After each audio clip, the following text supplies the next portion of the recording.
Hello, good morning, and welcome. I'm Bob Rogers, Executive Director of Coastside Land Trust. I would like to welcome you all to the Coastside Land Trust free community webinar series. The Coastside Land Trust is dedicated to the preservation, protection, and enhancement of the open space environment, including the natural, scenic, recreational, historical, and agricultural resources of Half Moon Bay and the San Mateo County coast for present and future generations. We are a nonprofit organization working hard since 1997 to safeguard our scenic bluffs, open space, stream corridors, and agricultural lands from the southern city limits of Half Moon Bay north through the community of Montera in San Mateo County. Taking a strategic approach to land conservation, we protect land by purchasing and accepting donations of land and conservation easements.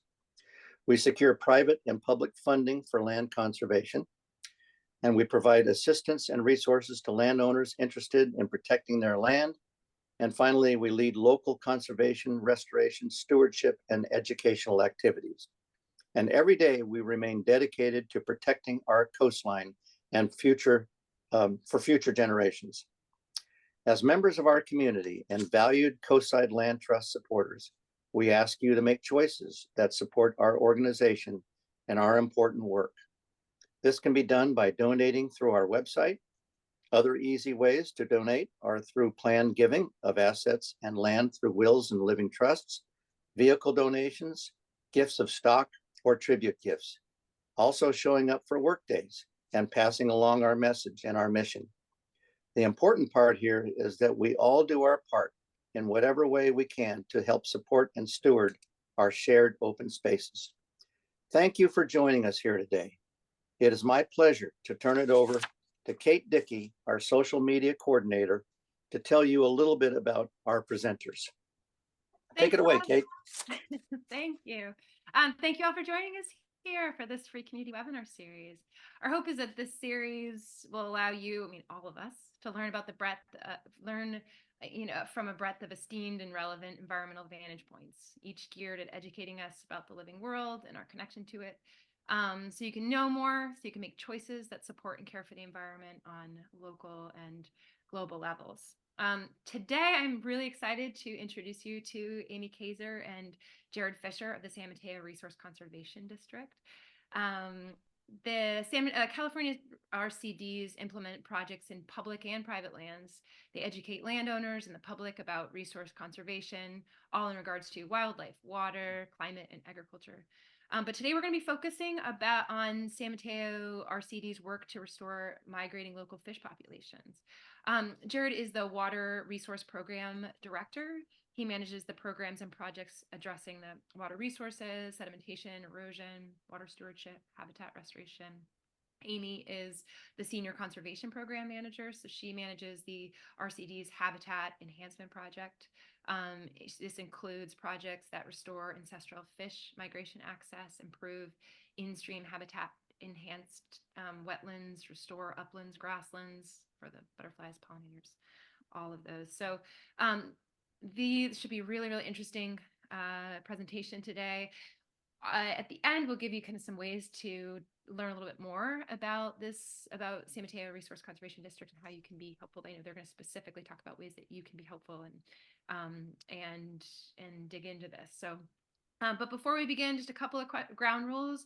If you have questions, we hope you do have questions, just type them into the Q&A section. So there'll be a formal Q&A session at the end of the presentation where we'll be asking our presenter these questions. So stick those there. We hope you will enjoy this presentation. I want to get right to Amy and Jarrad. Are you guys ready to get started? We are, yeah. Welcome.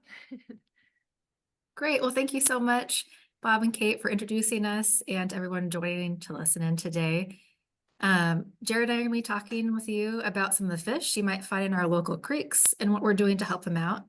And as mentioned, we work for the San Mateo Resource Conservation District, or RCD. We're a local hub for conservation that helps people conserve and manage natural resources. And Jarrad will be sharing more about that and what we do a bit later. But first, we want to dive right into some fish stuff. So with that, I have a word of the day for you. It's anadromous. I mentioned we'll be talking about fish, and we're focusing on the type of fish that spend time in both freshwater creeks and out in the salty ocean. So this type of fish is called anadromous. And they're born in fresh water. They swim all the way out to the ocean to grow big and mature, and finally return to fresh water to reproduce. And as you might imagine, these fish travel many, many miles in their lives and have quite an amazing journey. So let's get to know some of them.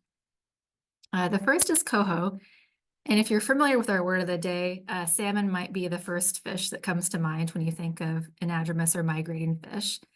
And you might see salmon in some of our local watersheds like San Gregorio, Pescadero Butano, or Gazos.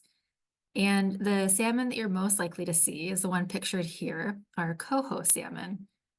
And the fish here is shown with its spawning colors, so it's ready to reproduce. When it's in the ocean, it's more silvery.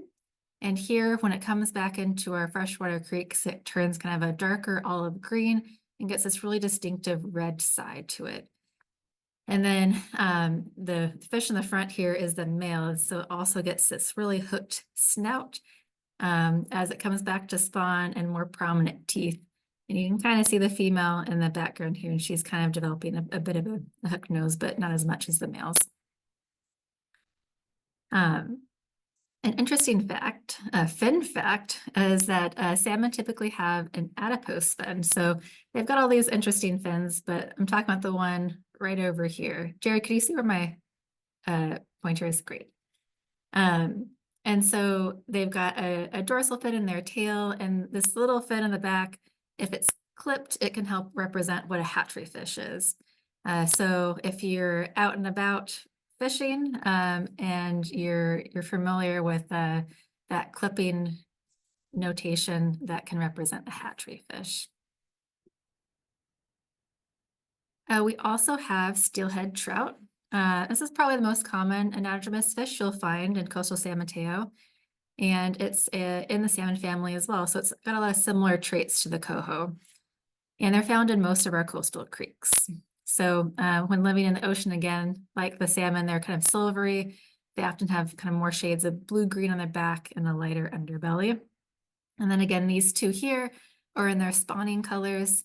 So they've got a bit more of a green back, and then again, this kind of distinct pink stripe and a nice pink cheek here.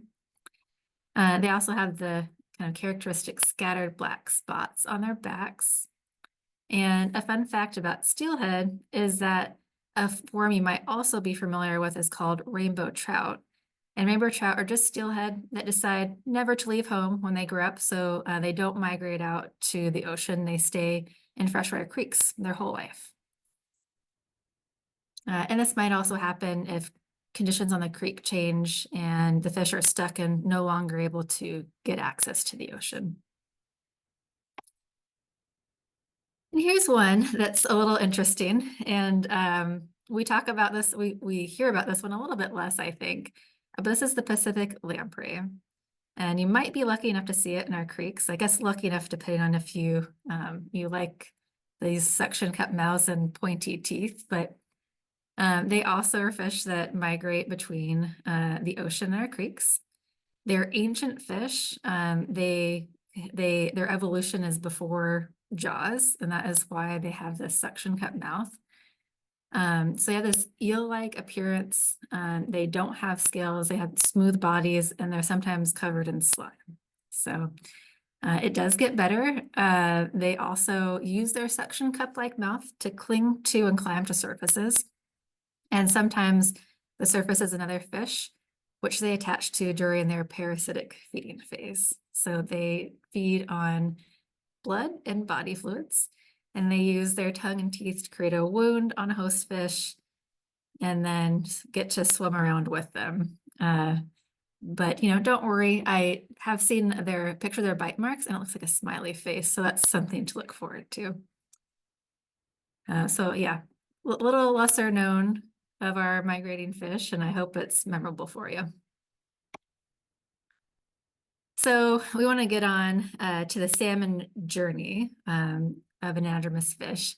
And so I have shared enough about lamprey. They do have a very interesting life cycle that you should look up. But for our salmon journey, I'll focus on the life of coho salmon. So let's start from the beginning. the egg and get your imagination ready. It's dark. Tiny coho salmon eggs are carefully hidden in the creek's gravel in a nest called a redd. That's with 2 Ds. And the coho stay under the gravel for 5 to 7 weeks with a few hundred siblings incubating, hoping not to get washed away by winter storms. The eggs hatch as alevins, remaining in the gravel for a few more weeks and surviving off their yolk sacs. And so this is, in this picture here, that's the sac hanging off kind of their front bellies. So they come prepared with like their own lunch sack. And once that's gone and they've eaten up all their nutrients that they come along with, they emerge into the creek and develop into fry. So fry have these distinct oblong marks on their sides, and these are called par marks. And the fry are going to seek out shallow water because they're just little guys still. And they typically form schools along the sides of the creek channel. And schools, just like out in the ocean, are groupings of fish. And then as they grow and need more food, they break up into smaller groups or individual territories. And getting enough food to grow big and strong is really important to their survival. They need all that energy to stay alive. And while in freshwater, they're eating things like plankton and insects. So bugs that are falling into the creek or in the creek. And as they grow and summer progresses, they move into pools. So deep, cool pools are especially important to fish in drought years when streams can dry up and water can become too warm. And so similarly, shade is also important over the creeks. And then over winter, conversely, when the creek levels rise, they need to find refuge from storms so they don't get washed away. So at that time of year, they're looking for side channels, alcoves, and places to hide around wood. And then in the spring, after about a year in the creek, they start to swim to the estuary. That's where the creek meets the sea. And as smolts, the fish lose their par marks, those oblong marks on their sides, and they start to look more silvery so they can hide better when they're out in the ocean. And here in the estuary, they start to become acclimated to salt water. And when they enter the ocean as immature coho, they'll remain close to the coast for a while and form schools as they move to the north. And if you drive south from Half Moon Bay on Highway 1 often, you might be familiar with this site. This is the Pescadero Lagoon and Marsh. But then they're out to the ocean where they go to find some food and grow. They might eat small fish such as herring, anchovies, and sardines. And they're also, as adults, known to eat juveniles of other salmon. And while they're eating and growing big, they're trying not to be food themselves. So they're avoiding predators like sea otters, seals, a variety of fish, and then birds that prey on juveniles, the little fish. And then as adult, they're looking out for sharks, sea lions, seals, and orcas. So the ones that survive the vast ocean will return to creeks where they were born or maybe nearby creeks when they're about 3 years old. And some will return early at 2 years, and those are called jacks. And so they're kind of the young ones who are ready to go back early. And the coho return to creeks to spawn, meaning reproduce. So when they're in the ocean, I mentioned that they're that silvery color, and we saw before, this one here is in it's really beautiful spawning colors. And interestingly, when they return back to freshwater, they're just on a reproduction journey, and that is their sole focus. So they stop eating, and as the ones here, especially the one half off the screen to the left, they start to look pretty rugged. They've had a very long journey, and their bodies are starting to give out. They just have this one final thing to do. So they swim upstream to find good places to spawn. They need the right size gravel where they'll thrash their bodies to dig out a nest, or that was called a redd. And if the rocks are too big, they can't move them. If there's too much fine material, the rocks can become like glued together. So like Goldilocks, they find the perfect size rocks where the flow is just right and then lay eggs in the nest. And each female will lay about 2,000 to 6,000 eggs during spawning, and males fertilize them with milk. And then the process starts over again. And I mentioned that they're looking pretty ragged and they're just not eating. They're very focused on spawning. So after salmon spawn, they die not too long after. They return just the one time to spawn. But that said, salmon carcasses are really valuable to the creek and riparian ecosystem. The carcasses have been shown to improve newly hatched salmon growth and survival by contributing nutrients like nitrogen and phosphorus to the streams. And marine nutrients from salmon have also been found in trees. So they bring ocean nutrients back to the forest and riparian areas when they spawn. So that is the epic journey of an anadromous fish. And I'll talk a little bit about needs and threats that will tie into the work that we do that Jarrad will share. But I think I probably can guess some of them based on what you learned about their life cycle. But they have a hard time. The salmon, the coho in our area, the Central California coast, are endangered, meaning their numbers are really low and they're at risk of extinction. So what do they need? How can we help them out? They need clean, cool water. They need enough water in creeks to swim because that's their mode of transportation and how they get oxygen to breathe. So they need those deep pools for summer heat and drought. They need the side channels and floodplains to find food and hide and take refuge during high flows. They need those good spawning gravels and bugs. And they need just access to spawning grounds. Sometimes that's blocked. And the key here for what they need is really variety. They don't just need one thing. It's kind of like if you had to live in one room your whole life and eat carrots every day. They like variety. So they need all those different places to live their life cycle. And some things that are stopping them from doing that are making it more difficult for them. One thing pictured here on the left, we have some dams in our watersheds. And so these obviously block salmon from being able to swim upstream. So it reduces the amount of habitat they have. Lack of water. So we have really limited water resources on the coast. And if there's not enough water in the creek, the fish don't have anywhere to go. So lack of enough water, especially during the summer, is a big problem for them. And then general habitat loss. We have straightened creeks over the last 100 or 200 years to make way for roads and buildings. And when creeks are straight, they lose a lot of that variety that is important. And also that when they're straight, there's a lot more energy, and so they can erode and be cut down easier. And then there's also some concerns about too much sediment. So having fine soil and other material runoff from roads and landscapes. But how do we help them with that? Jarrad's going to share about what the RCD does to support fish in our area. So I'll pass it off to Jarrad. Thanks, Amy. I'll go ahead and share my screen here. All right. Again, my name's Jarrad Fisher. I the Director of Water Resources at the RCD, and thanks, Amy, for that really insightful and entertaining slides that you've had. And I'm going to be passing it back to Amy after I talk a little bit about the RCD and some of our programs and what we're doing to help salmon and other fish species. So go ahead and jump right in. So what is the RCD? You know, there's multiple RCDs, many RCDs within our state. Our particular RCD, or Resource Conservation District, was formed in the 1930s. We're a unique form of local government that functions a lot like a nonprofit. We have no regulatory authority, so we're non-regulatory. We provide free, confidential technical assistance. We own no lands of our own, so we work where we're invited. And we work across jurisdictions. And I think that point is an important one for this conversation. You know, when you think about fish, about salmon, you think about creeks, they don't know property boundaries.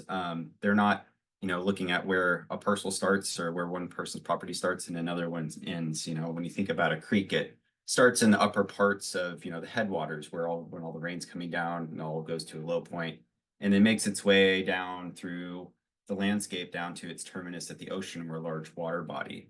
And similarly with salmon, you know, they're making their way up the creek and going past multiple people's property. So our ability to work across jurisdictions and take and look at the bigger picture and how can we restore these ecosystems kind of from the top down to encompass all of the different needs, both of the wildlife, the fish that depend on our local watersheds. And I'll get into what a watershed is in a little bit. And also the people who live here, recreate here, and folks who have their livelihood here. So our mission, just to sum it up in kind of a short phrase, is helping people help the land. Make sure I can change my slides here. There we go. So RCD has 5 focal programs: wildlife, water, climate, agriculture, and forest and wildfire.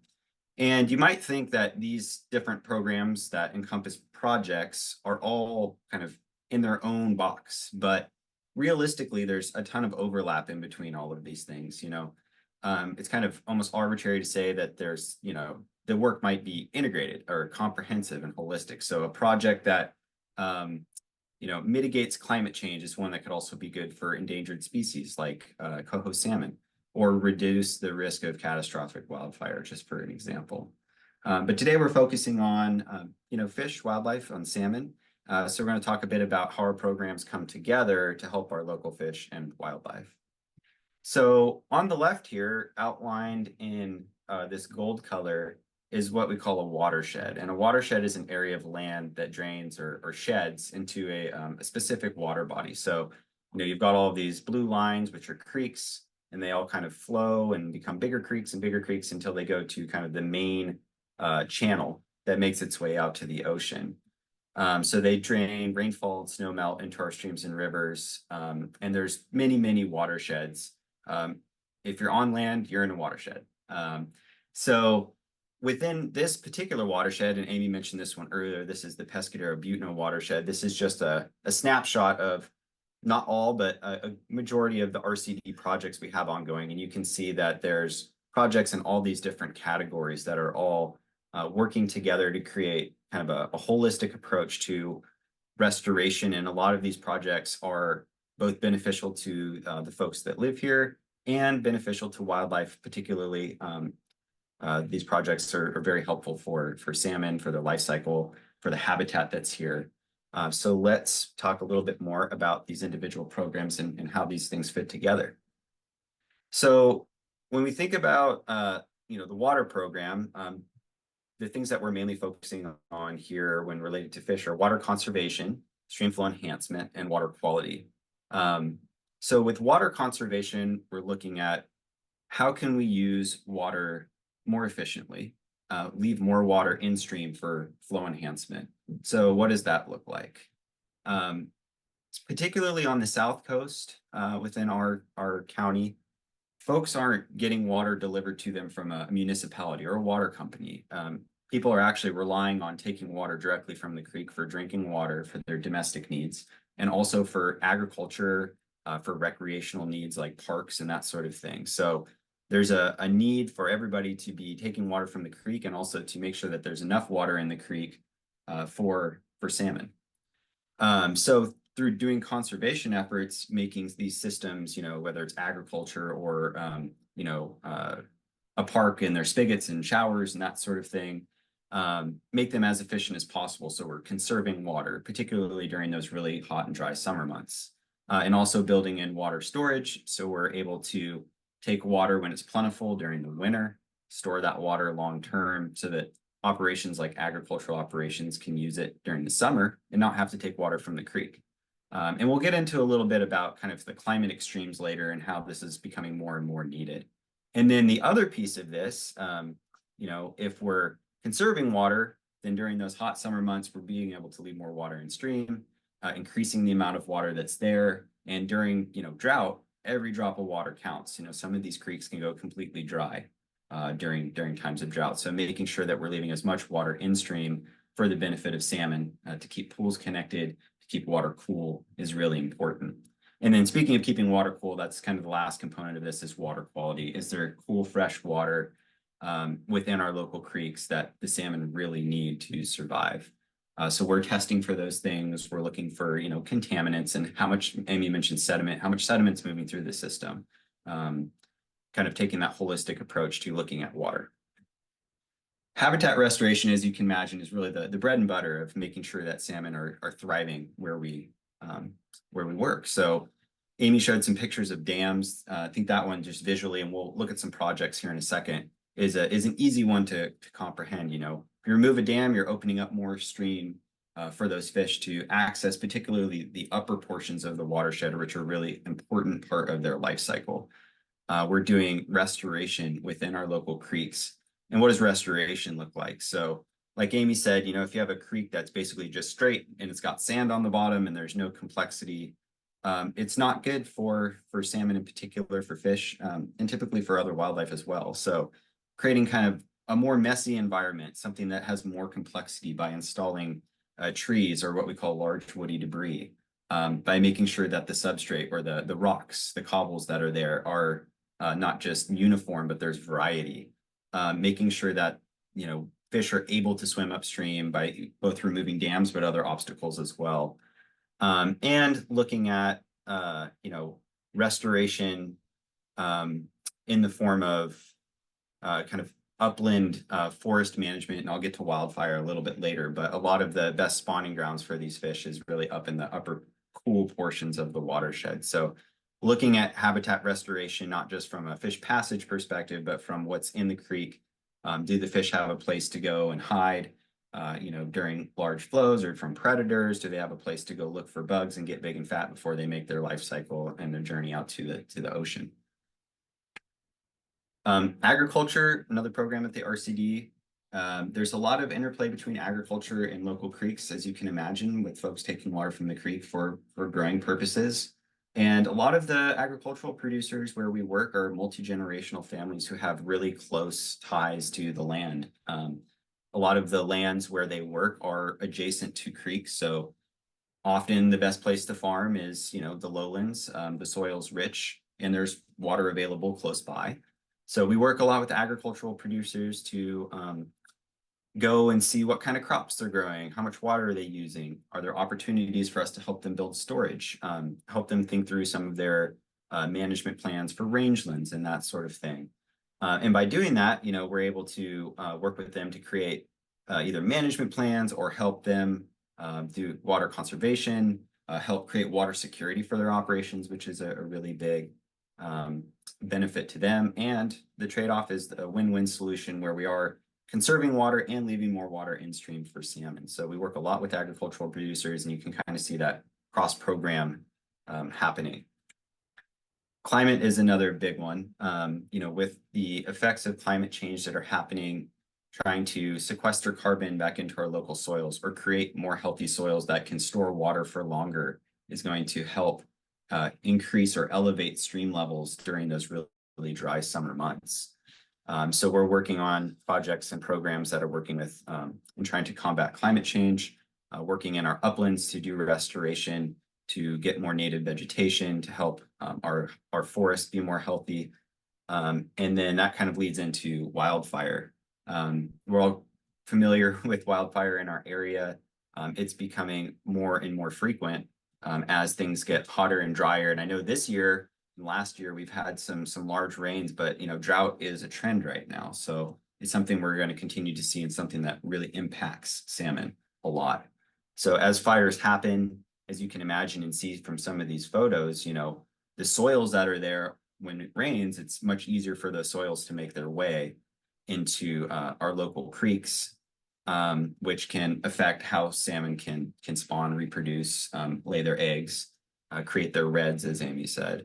And also, the best habitat generally, particularly for coho, is in our redwood forest in the upper portions of the watershed. So making sure that we're helping both communities by creating defensible space, and making sure that when these fires do happen, you know, that hopefully they're easily contained.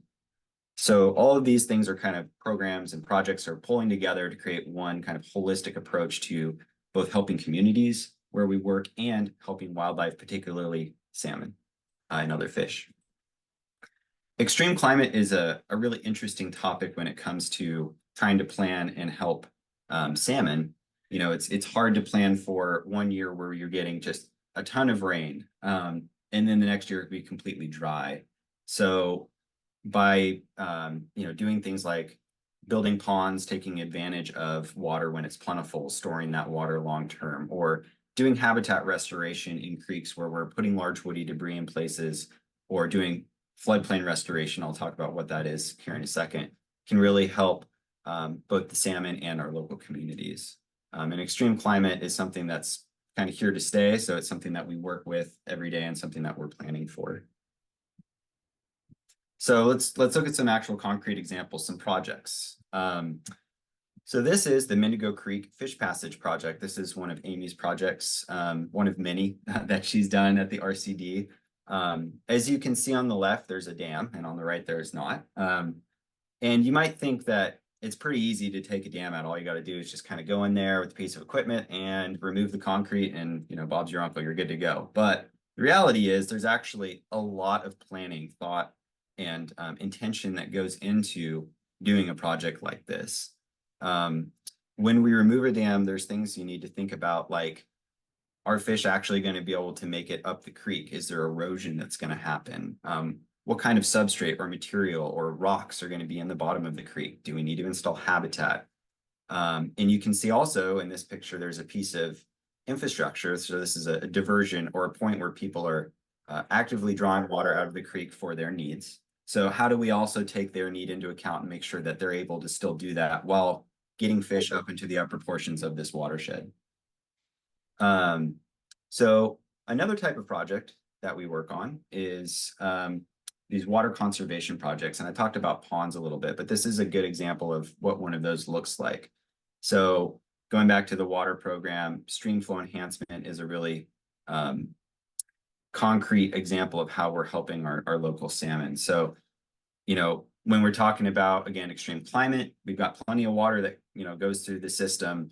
But it's kind of the wrong time of the year, right? It's going by in the winter when folks aren't growing. So by creating ponds, we can harness that water, take that water, store it in these ponds long term. They can use that water during the summer, and then the water they would have been taking from the creek, they can leave in the creek for the benefit of salmon, which is a really great trade-off. Gives the folks with their agricultural operations water security, while at the same time creating more water security for the fish in our local creeks. So do a lot of these types of projects, same kind of idea for folks who are using domestic water or water for people drinking water through the use of tanks. And then I mentioned floodplains. So this project, the Butno Creek Backfilled Floodplain Stream Flow Enhancement Project, was one that was featured on NPR, and some folks have heard about this. But essentially what we're doing is creating areas where the creek has the ability to spread out.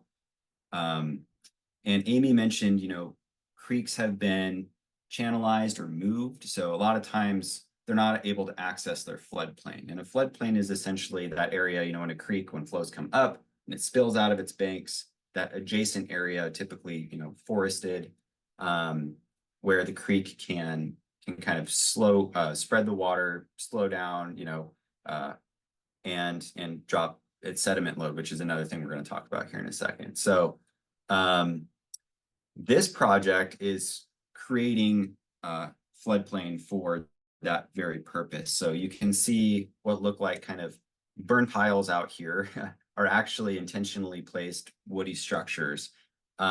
So the bottom picture, as flows come up, as the creek comes out of its banks and accesses this floodplain, it's running into these things and creating scour, creating pools, creating complexity. It's backing up water and slowing it down. It's allowing that sediment that's coming from the upper portions of the watershed to drop out in the floodplain area, which is really important. It's giving fish a place to go and swim. When the bugs land on the surface of the water, they're swimming around in slow water. They can grab them easily, get nice and fat, healthy and happy, and then continue their journey on to the ocean.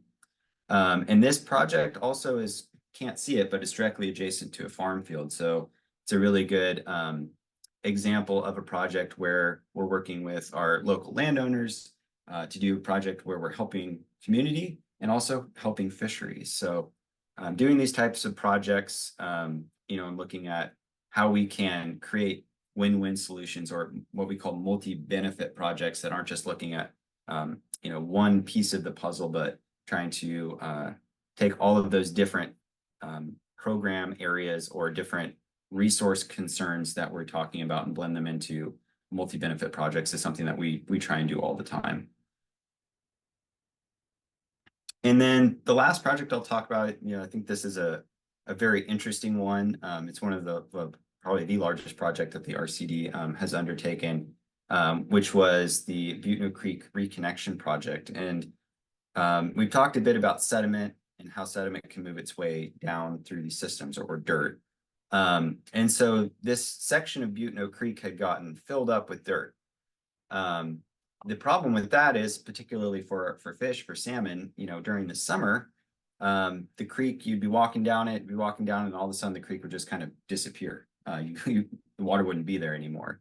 And it's because it would go subsurface and there was so much sediment in this area. So what we were able to do is come and dig all of this out, put this sediment in another area where it was more beneficial, and create more consistent fish passage through this area up into the upper reaches of Butno Creek, which is, and those areas of upper Butno Creek are some of the best habitat for salmon along the coast. So this was a really important project, had a number of other benefits for the local community, but we're focusing today on fish. So I'm just going to leave it at that. But you can kind of see how we're working in the lower portions of the watershed. This is down in the marsh. We're working in the middle portion of the watershed with floodplains and with ponds and farmers. And then we're working in the upper portions of the watershed with dam removal, with habitat installation of habitat, woody debris features and that sort of thing. And then in our local forests to help with, having those areas where fish really need that cool, clean water. And I think with that, I'm going to stop sharing and pass it back to Amy.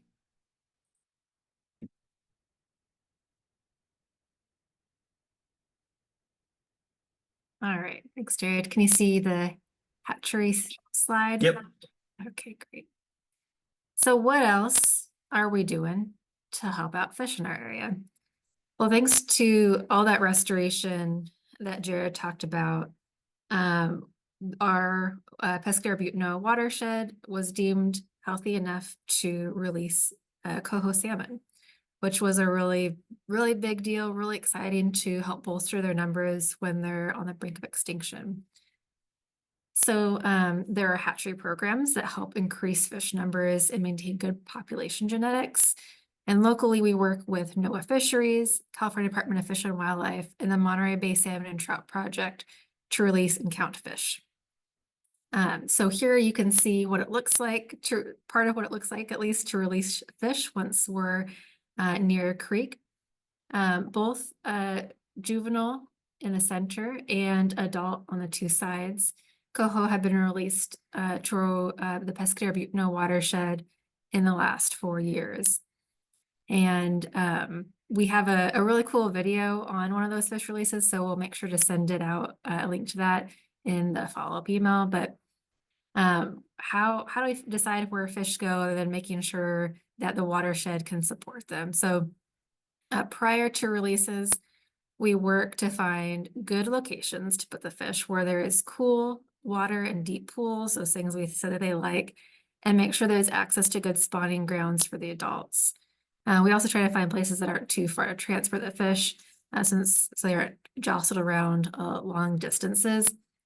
Sometimes for adult fish, we're carrying them in a net if it's real close. And then we also have slings that you can put water in, so you can transport them farther.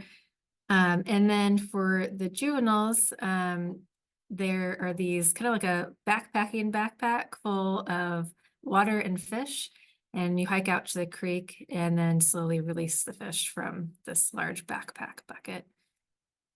And we're just really thankful that we get to work with these partners to release these fish into our creeks and support their numbers.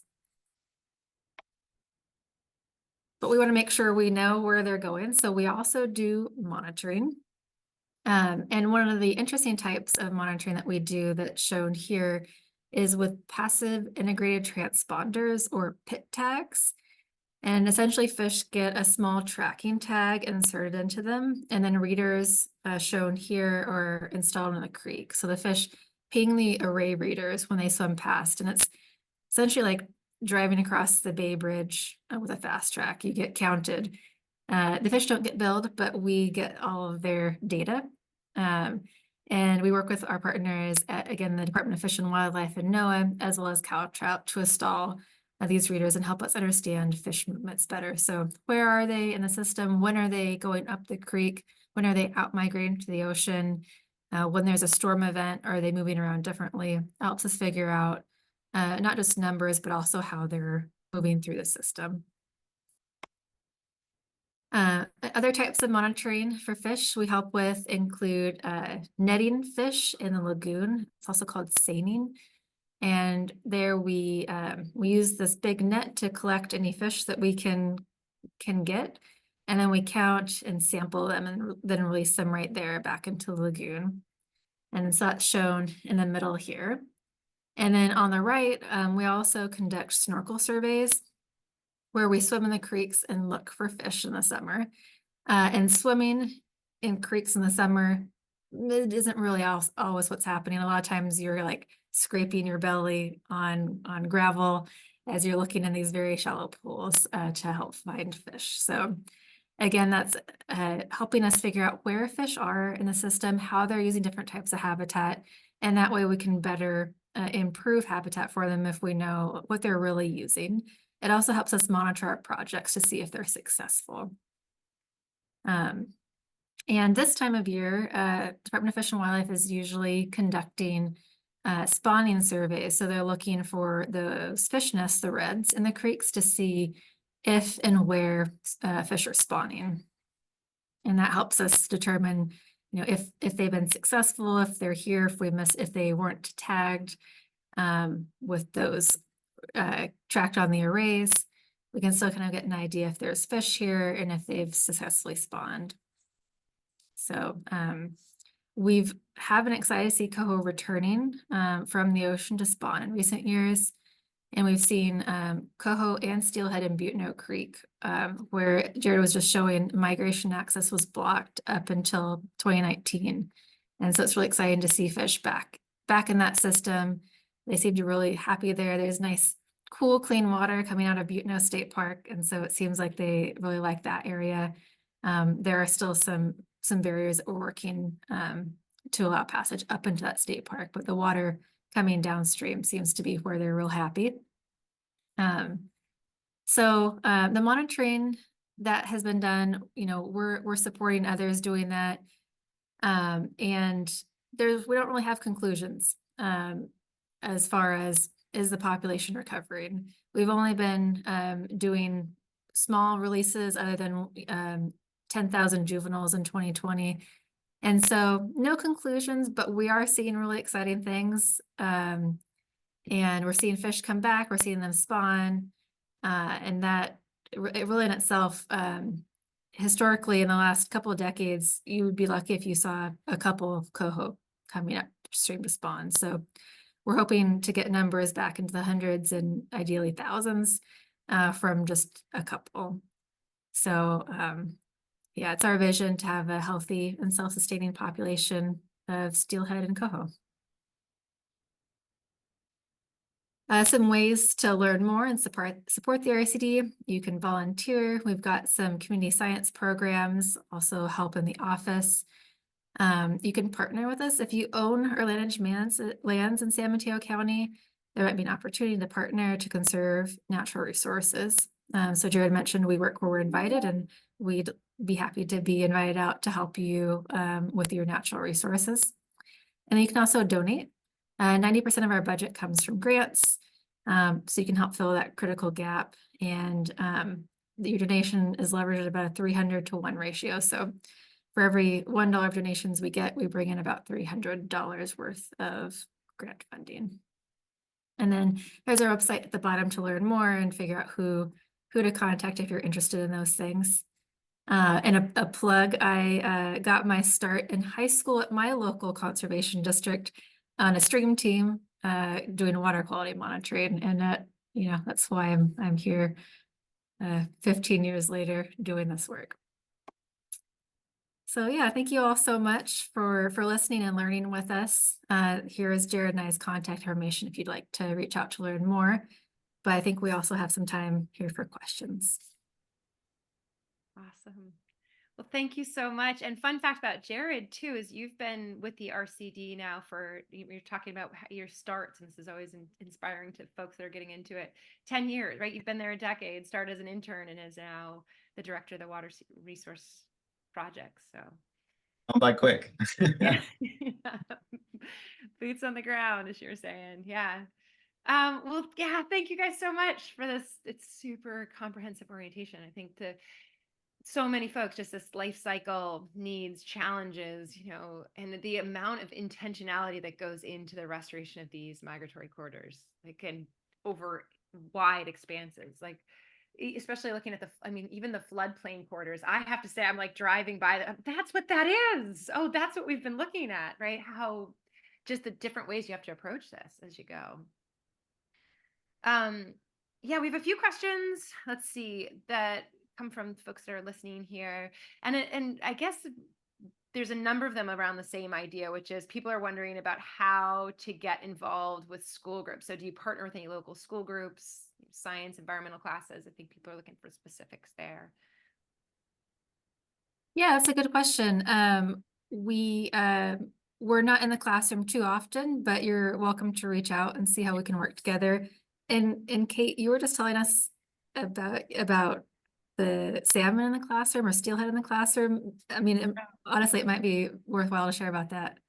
Yeah, well, the Department of Fish and Wildlife to just we could actually, I'll put a link in our follow-up email for people that are interested, because it's a really cool opportunity for kids to learn the life cycle. They're actually bringing them in and watching them go through all of the life cycles, and then these are the rainbow trout that they're doing, so releasing them back into the natural environment. So the last time we were, they've been doing this for a number of years, but the last time that we went there, the one big hurdle was when the release was happening, all of the raccoons that know it's about that time of year, and those buckets, right? Just the predators awaiting on land and in the water. But yeah, Oh yeah, I was gonna say it's a really cool program where fish get to raise salmon from eggs in the classroom, and so where I talked about the life cycle, you get to experience that in the classroom for the first half of it and really get to experience it. So if that's something that folks are interested, I think that's a really cool way to see up close the life cycle. Yeah. We also done many times presentations in the classroom, both talking about these type of topics or talking about career opportunities, our experience through our education, doing field tours with folks to take people out and see some of these projects in person. So if you are interested, just reach out to us. Let's see if we can find a way to get together and share some of our knowledge or learn from you as well. We're a community of learners. We're open to learning. We like to learn from people who are living in these places and share what we know as well. So please reach out if you're so inclined. Thank you. You gave us some great images and thoughts of how you're collecting your data. But in terms of the quantitative data for counts, can you just speak to that a little bit about how you're counting the salmon in terms of how you do that year to year, given that the migratory paths are changing a little bit? Yeah, most of that data is collected by Fish and Wildlife and NOAA, the agencies that oversee those fish species. And so we're helping them count and provide numbers. So when we're out doing snorkel surveys, we're following a Department of Fish and Wildlife protocol, and we look at certain sections of creek and then see how many fish we find, and we count the type of fish and also the age or size of them. So are they young of the year? Are they fish that have just hatched? Or have they been in the creek for a while? Are they adults? Are they those rainbow trout that are residents and don't go out to the ocean? And so those numbers are used to kind of guess and extrapolate for the creek. So that's one way. And then in the lagoon, there's also similar, you cast your net out several times. You see how many new fish you get every time versus retags. And that helps you determine kind of a general population number for the lagoon at that time. Would you send anyone to where the common person could look at the population levels of the different fish? We've got a couple of folks asking about numbers. Oh, that's a good question. I think I'd probably CDFW or NOAA, in the recovery plan, for the species, for coho in particular, there's historical numbers. And I'd have to see how recent data is published for current numbers.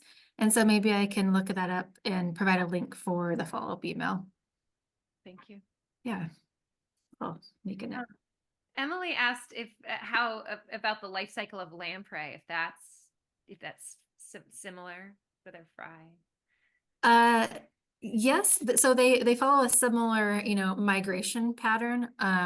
But they in addition to, going out to the ocean, staying out there and being parasitic and feeding off of fish for a while, when they come back and spawn, they actually have a long life cycle where the babies are called amicetes, and they spend several years as like bottom feeders underground. And so there are probably a bunch of them in our creeks that you just don't know about because they're underground. And so sometimes when we're doing work in the creek, we'll see, one of these little ones come up, and when they're first coming out, they kind of look like little worms, and then they grow larger and develop. But so in addition to the kind of the anadromous life cycle, they also have several years that they spend underground in our creek system. So it's kind of an interesting addition to theirs. And are they, when they're in the streams as well, are they attaching to the fish when they're in the streams as well, or is at that point they're just in spawning? That's a good question. I think that their parasitic phase is primarily at the ocean, but I can confirm that. Let's see. Could you speak at all to the indigenous people that lived in the area, native tribes in your RCD area? Yeah, did you want to take that one, Jared, or should I? No, go for it.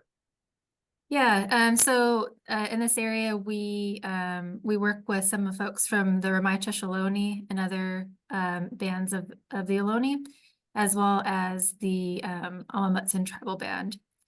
And so we're partnering with Association of Ramicha Ohlone. It's a local land trust, an indigenous land trust, as well as the Alamutsan. I mentioned the land trust there, so that's the nonprofit that they have. And so we partner with them for different projects and are working and learning and building together. Okay, thank you. Yeah. What about, Laura's asking, is it appropriate to introduce beaver in the upper watershed? That is a question lots of people are asking. Yeah, there's a renewed effort at the state level at CDFW looking into beaver reintroductions. And so I think it requires a number of years of kind of studying and figuring out if the habitat is right. But beavers provide really fantastic habitat for fish, nature's engineers. And so a lot of the work that's being done for restoration in salmon streams is called beaver dam analogs. And so it's where we simulate what beaver dams do ourselves. So like little volunteers go out there like beavers and put wood in the creek and form these small dams to kind of slow and spread the water out into these floodplain areas. So beaver habitat definitely does help out fish. And yeah, I'm as far as reintroducing them here, I'd be really interested in looking more into that. And I think that some of the agency folks who are in charge of that are looking into this area. And so we're talking with them, and maybe we'll see that in the near future. Yeah, what do you think, Jared? Yeah, I mean, we know historically that they were here. Reintroduction is something that takes time and a lot of thought. So it's probably a ways off, but those conversations are happening. And like Amy said, the agencies are, CDFW in particular, are, hiring people, very smart people to think all these things through. And we've been part of those conversations. So yeah, I mean, we'll see, but we know they were here historically. So, hopefully they will be here again one day. Great. Would you just review, I think, or just kind of walk with us through the salmon and the trout spawning schedule each year just how it all kind of happens within the year? Sure, they're kind of similar. So I'll mention coho since we talked about their life cycle. So the salmon are going to be coming in to spawn in the late fall and winter. So right now we're finding recent salmon reds the nest. And so the salmon or the baby eggs are going to be underground for a month and a half to 2 months, and then emerging in the spring. And the coho are going to stay in the creeks for about a year, growing, and then they go out to the ocean, go down to the estuary, say next spring. And they spend about 2 years in the ocean. And so they're about 3-year-olds when they come back. And they are probably hanging around in the ocean near creek mouths in late summer, waiting to enter and swim back up. But a lot of our local creeks, fish have to wait until there's a big enough storm to be able to swim up the creek, for the mouth to open to the ocean. Takes a lot of effort to do that, as you can imagine. I think another thing I find very interesting about them is that, they find their way through their sense of smell, and they swim thousands of miles, once they get out to the ocean. So they swim very far away, and they can find their way back to the creek where they were born, which is, I think, the only animal that I know of that kind of has that keen sense of smell and that capability. They're really fascinating, salmon are. So I've always found that really, really cool kind of fact. Yeah, and you say they can swim like 1,000 miles away. Is there kind of an average distance that these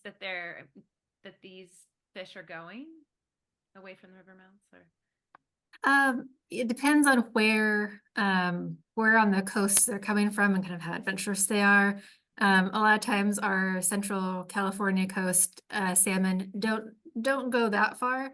They might go up to Oregon and back down. But the area where salmon might be kind of found doing their summer loops, goes from California all the way up to Alaska and way out into the Pacific Ocean. So the potential area for them during their ocean life cycle is very large. and a lot of just intermixing and then going back, as you're saying, following sense of smell back to home streams, home rivers. Interesting. Let's see. Do you want to? There's a number of these. Well, how about people are curious, where is the best chance of seeing salmon and steelhead close to where we are? Depending on the time of year, you might be able to see them down in the Pescadero Lagoon. There's some really great hiking, walking trails and bridges down there that are on state parks property. So that would be one place to check out. Even if you don't see them, it's a very beautiful place to be. And some other places you might see them in the upper portions of the watershed, at some of our local state and county parks, like Memorial Park in particular is one that pops into my mind. We've done quite a few restoration efforts and fish releases and all kinds of stuff in Memorial Park. So that would be another place to check out if you're looking to hopefully see some steelhead or some coho. Amy, you got any more places you would go? Yeah, I'd say the same thing. I think that the Pescadero Creek is going to be probably one of your best bets in this area. And so public access along that, Jarrad mentioned Memorial Park, Pescadero Creek County Park, Portola Redwood State Park. There are not a ton of them, so you'd have to look very hard and be very patient. But it's worth a nice little walk along the creek there. Awesome. And coho and steelhead off in the same area at the same time. Yeah, they've got a little bit of variation in their timing, but generally in the winter is going to be their spawning time. Okay. All right, it is 11, and I know we want to let you guys go. There are a number of questions, so we will hopefully we'll look to answer a few of these and maybe put a few of the answers on our follow-up email. Does that still work for you guys? Sure. Yeah, absolutely. Yeah, a lot of interest, which is wonderful. Yeah, so we're going to be sending out a follow-up with this recording of this, and we'll have a number of these questions that, thank you, Amy and Jarrad, for agreeing to answer a little bit more and for answering all of these as we go. Yeah, for those of you who are going, dang it, I really wanted that question answered. Potentially we'll have some of those answers for you on Monday when this comes out. Yeah, so thank you so much for taking the time to present, Amy and Jarrad. Thanks so much for having us. Me This too. was great. Yeah, thank Thanks you. everybody for joining. Thank you all for joining us here today. And yeah, just look for the upcoming, you'll be getting a follow-up email. Pass it, share it to folks, please. Let's spread the word so people can, the more that we know, the more that we can be connected to good work that's happening, whether that's voting or whether that's physically being involved, whether that's connecting our students, donation. And we'll give you the link to how to donate both to Coastside Land Trust, but also to the San Mateo Resource Conservation District and all the work that they're doing in our follow-up email. So if you haven't had a chance to donate yet to the San Mateo Resource Conservation District or the Coastside Land Trust, these are incredible organizations, and this is a wonderful time to be doing that. So yeah, thank you both so much. Again, thank you all for being here. We have another presentation with Mark Hilkema, who will be talking about the lifeways of the Ohlone, and that will be in March. So we've got just about 6 weeks until our next presentation. So keep your eye out for opportunities to register for that. And yeah, we will see many of you again in about 6 weeks. Thank you. Cool. Thanks.